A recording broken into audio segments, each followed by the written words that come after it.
কক্সবাজারের এই বিখ্যাত লইট্টি ফ্রাই যদি আপনি কক্সবাজারে গিয়ে না খেয়ে থাকেন, তাহলে আপনি চাইলে খুব সহজে বাসায় বানিয়ে নিতে পারবেন খুব কম সময়ে।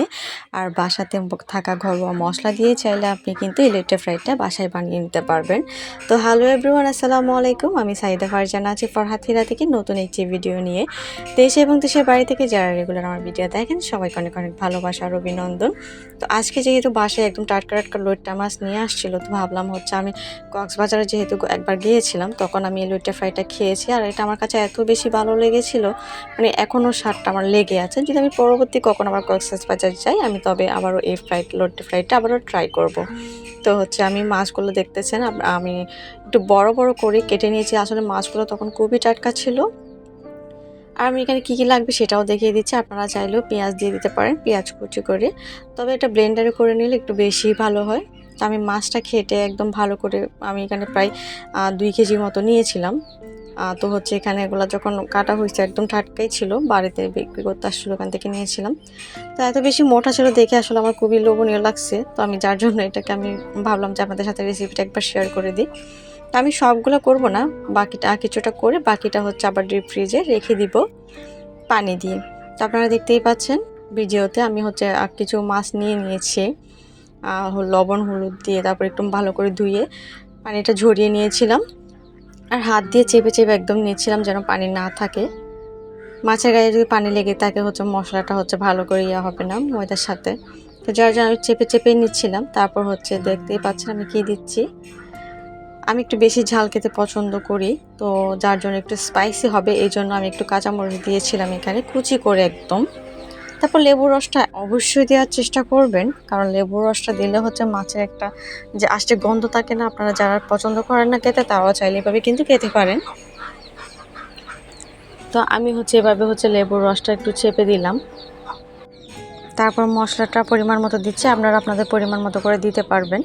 আমি মরিচটা একটু বেশি দিচ্ছি, 2 চামচ করে দিয়েছি। আর হচ্ছে দেখতেই পাচ্ছেন হলুদ গুঁড়া দিয়েছি কত পরিমাণ, মানে আপনারা আপনাদের পরিমাণ মতোই বুঝে দিবেন। সবগুলা মশলা আমি একটা একটা করে দিয়ে দিচ্ছি আমার মতো করে।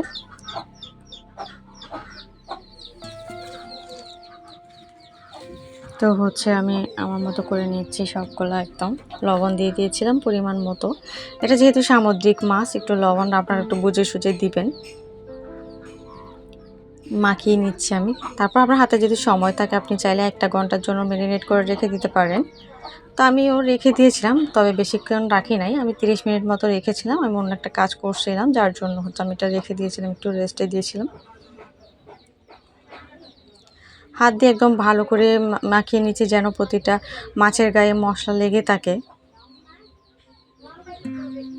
তো দেখতে পাচ্ছেন আমি কীভাবে নিয়েছি। তারপর আমি ময়দা নিয়ে নিব এখানে। আপনারা চালের গুঁড়াও নিতে পারেন, চালের গুঁড়া দিলে একটু বেশি মুচমুচে হয়। আমি এই কারণে হালকা একটু হলুদ হচ্ছে আপনার মরিচের গুঁড়ো দিয়ে দিলাম, আর সাথে লবণও দিয়ে দিব। অনেকেই কিন্তু এখানে হচ্ছে চিলি ফ্লেক্স দেয়, তো আপনারা আপনাদের মতো করে নেবেন। আমি এটাও একটু ভালো করে মিক্স করে নেব যেন সব কিছুর সাথে একদম ভালো করে মিশে যায় এই লবণ আর মরিচটা। তারপর হচ্ছে আমি চুলায় প্যান বসিয়ে দিয়েছি, একটু কড়াই বসিয়ে দিয়েছিলাম। তারপর তেল গরম হয়ে গেলে একদম আপনারা দেখতেই পাচ্ছেন আমি মাছটা একটু একটু করে দেখাই ভিডিওতে কিভাবে হচ্ছে ময়দার সাথে লাগাচ্ছি। একটু ঝেড়ে নিব যেন হচ্ছে মাছে এক্সট্রা কোনো ময়দা লেগে না থাকে। এভাবে করে আমি হচ্ছে সবগুলা মাছ এভাবে তেলে ভেজে নিব। আপনাদের কাছে একটা রিকোয়েস্ট থাকবে, প্লিজ আমার চ্যানেলে তো অনেক কিছু ভুল হইতে পারে, আপনারা সেটা হচ্ছে আমাকে বুঝিয়ে দিবেন আমার ভুলটা, আমি যেন ভুল থেকে শিখতে পারি। আপনারা আমাকে বুঝিয়ে দিবেন যে আমার কোথায় কী ভুল হচ্ছে বা কোন জায়গায় কী করলে আমার ভিডিওটা বেশি ভালো হবে, আপনারা আমাকে বলে দিবেন। তো হচ্ছে আমি প্রত্যেকটা পিসে এইভাবে ময়দা লাগিয়ে হচ্ছে তেলে ভিজে নিয়েছি। তো দেখতেই পাচ্ছেন এভাবে এরকম হয়েছে, কিন্তু মচমচও হয়েছে, আবার কিছু নরমও থেকে গেছে এরকম।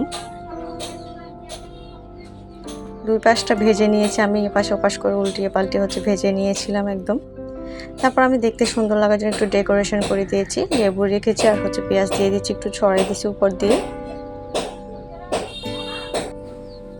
তো বাইরের যে নয়েজটা হচ্ছে সবাই সেটা ইগনোর করবেন। আসলে গ্রামে থাকি বলে হচ্ছে অনেক নয়েজের প্রবলেম হয়ে পড়তে হয়। তো আপনারা চাইলে এটা একটু মানিয়ে গুছিয়ে নেবেন। আর আমার চ্যানেল যারা এখনো নতুন, চ্যানেলটা সাবস্ক্রাইব করেননি, তো আপনারা চাইলে আমার চ্যানেলটা সাবস্ক্রাইব করে প্লিজ আমার পাশে থেকে যেতে পারেন। তো হচ্ছে আজকের মতো এটুকু। আপনারা সবাই ভালো থাকবেন, সুস্থ থাকবেন। আর নতুন নতুন ভিডিও পাওয়ার জন্য আমার চ্যানেলে বেল আইকনটা বাজিয়ে রাখবেন। তো সবাই ভালো থাকবেন।